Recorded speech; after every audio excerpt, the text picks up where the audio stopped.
বঙ্গবন্ধু সৈনিক লীগ বায়েজিদ বোস্তামি থানা ও ৩ নং ৫ ওয়ার্ড আহ্বায়ক কমিটির অনুমোদন কল্পে এক মতবিনিময় সভা অনুষ্ঠিত হয়। নগর কমিটির সাধারণ সম্পাদক মোহাম্মদ মামুনুর রশিদ রুবেলের সভাপতিত্বে জুলাই ১৬ তারিখ মঙ্গলবার বিকেল ৪টা বাজে নয়াহাটস্থ অনন্যা কমিটি সেন্টারত এই অনুষ্ঠান অনুষ্ঠিত হয়। যার প্রধান অতিথি হিসেবে উপস্থিত আছেন বাংলাদেশ মহিলা আওয়ামী লীগের চট্টগ্রাম মহানগর কমিটির সভানেত্রী মিসেস হাসিনা মহিউদ্দিন। আমরা মনে করি কমিটি গঠন করলেই হয় না, কমিটির মর্যাদা রাখতে হয়। যেমন বঙ্গবন্ধু সৈনিক, বঙ্গবন্ধুর আদর্শে আদর্শিত হয়ে এই সৈনিক লীগকে সামনের দিকে এগিয়ে নিয়ে যেতে হবে। আগামী মাস হচ্ছে আগস্ট মাস, আমাদের শোকের মাস, আমাদের দুঃখের মাস।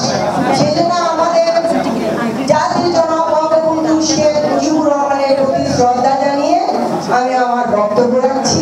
উদ্বোধক হিসেবে উপস্থিত আছেন ৩ নং ৫ ওয়ার্ড কাউন্সিলর আলহাজ শফিকুল ইসলাম। বিশেষ অতিথি হিসেবে উপস্থিত আছেন উমরগনি এমএস কলেজের ছাত্র সংসদের সাবেক ভিপি, চট্টগ্রাম মহানগর আওয়ামী লীগের নেতা মোহাম্মদ ইউনুস, ৩ নং ৫ ওয়ার্ড আওয়ামী লীগের অর্থ সম্পাদক আলহাজ এটিএম জমির উদ্দিন মানিক।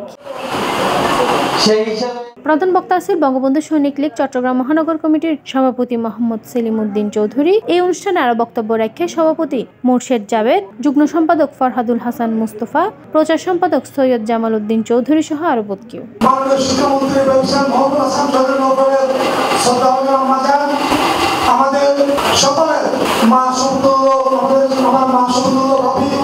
এই সভা সর্বসম্মতিক্রমে আজম সালে ভুট্টারে আহ্বায়ক করে ৫১ সদস্য বিশিষ্ট বায়েজিদ বোস্তামি থানা কমিটি ও শহীদুল ইসলাম কামালের আহ্বায়ক মোহাম্মদ শাহজাহান কালুরে যুগ্ম আহ্বায়ক করিয়ে ৪১ সদস্য বিশিষ্ট ৩ নং ৫ ওয়ার্ড আহ্বায়ক কমিটি অনুমোদন করায়। বঙ্গবন্ধু সৈনিক লীগ বায়েজিদ বোস্তামি থানা ৫১ সদস্য বিশিষ্ট আহ্বায়ক ও সংগঠন প্রস্তুতি কমিটির অনুমোদন।